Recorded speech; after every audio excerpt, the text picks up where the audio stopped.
safari lodge here. You can't see many of the animals out there at the moment because they are all sleeping. But here's a few different images of us seeing the animals on our game drives here. And on this episode, Entrepreneur TV, we have a question for you around time or team, a choice that every entrepreneur needs to make. And the real question is, are you the kind of person who says, I don't have enough time?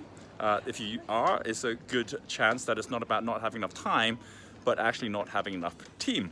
And so whenever I'm looking at someone who is constantly like pressured for time, the first thing I'll do is say, well, let's have a look at your to-do list, because there's a very, very good chance that you have a to-do list where you're assuming everything that you need to do has to be done by you.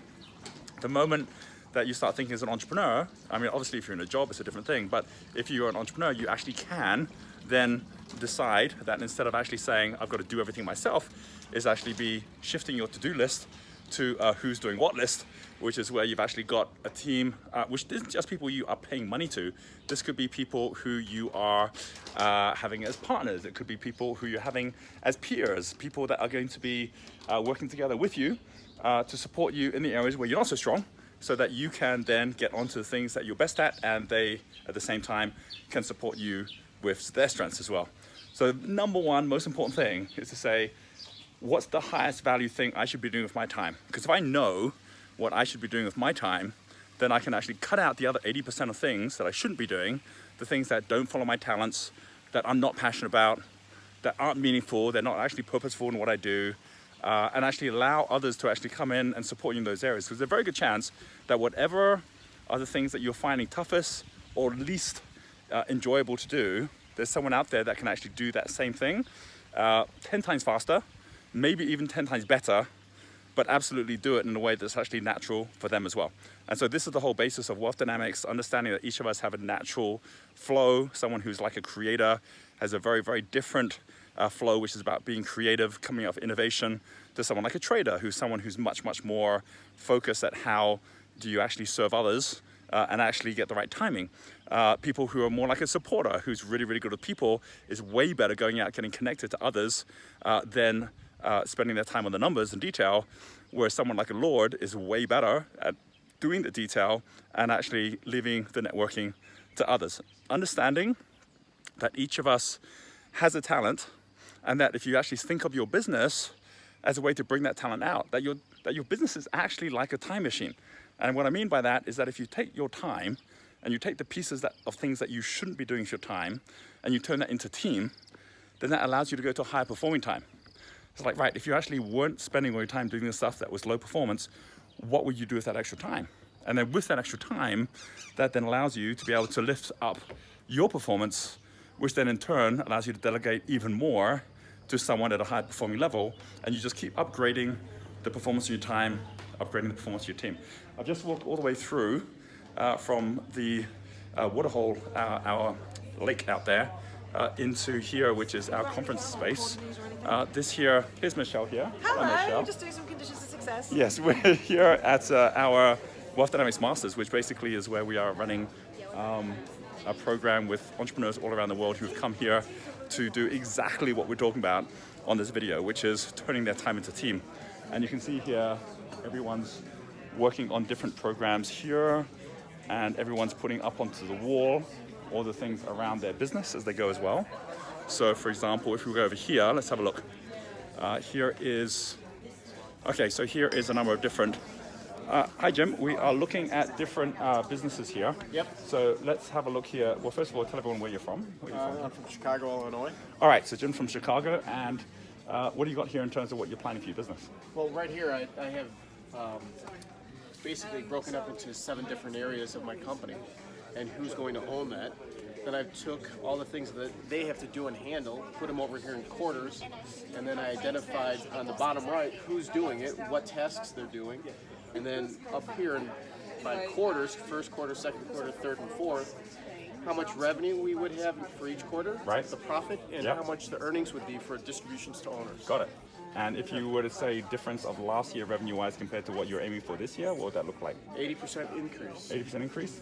Yeah. So what's the base like? I mean, what's the revenue like roughly? Well, last year we did 80.5 million. Okay. The year before that we did 34.5 million.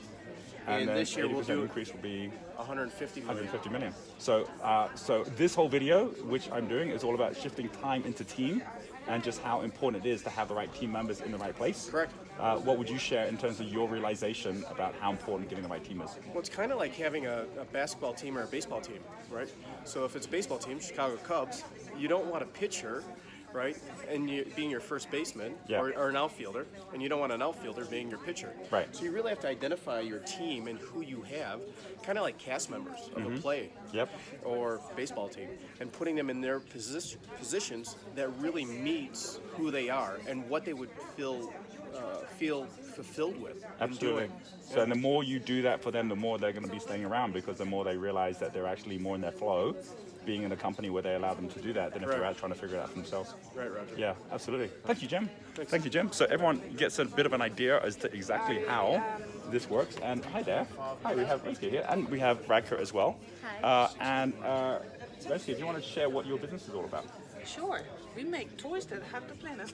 Toys that hug the planet. So these are ethical, sustainable toys Yep. that you already have got in all sorts of schools and with families all around the world. That's right. And what would you say is the biggest thing you're learning about shifting your time into team, so you get all the right team members, even partners, to work with you around the world? Well, funnily you should mention it, because last night I wrote down I need to up partner Yeah. with people that can actually make this platform a reality. And here we are talking about Genius U. So.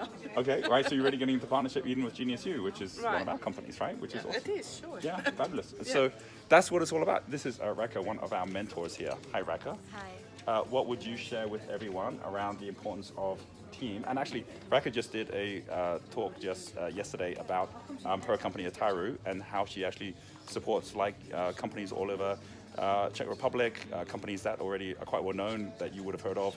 What would be some of the companies you work with right now, Raka? Anything from PwC or Microsoft, Google. Right, and so what would you say is one of the most important things for people to get about the difference of people having to do everything themselves compared to getting the right team in place? So the key thing is that you buy time, right? And Yeah. you can do more things. And basically, if you want to grow, you either do two things. Number one, you select your priorities, or you increase the team. That's the only way you can move forward, you Right, know, right. and work with your time. So actually, team or partnership is actually leverage how to achieve bigger goals and faster. Fabulous. Thank you, Raka. Thank you. Thank you, guys. Sorry to disturb you. Carry on. So key to all of this is, as you are thinking going forward, it's not a question about whether or not you have enough time. It's really much more a question of whether or not you have the right team. And if you're stuck thinking, well, I don't even know how to get started the team, start by doing the opposite. Start by thinking, well, whose team should I be in, which actually would allow me to be able to get into my flow, and I'll be able to contribute to them. So I'm not trying to figure it all out for myself. And there's a difference of one person doing all things compared to all people doing one thing, and doing one thing really, really well.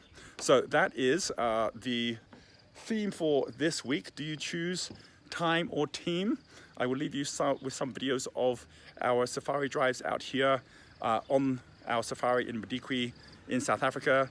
Have a fabulous week ahead, and we'll catch up with you on the next video.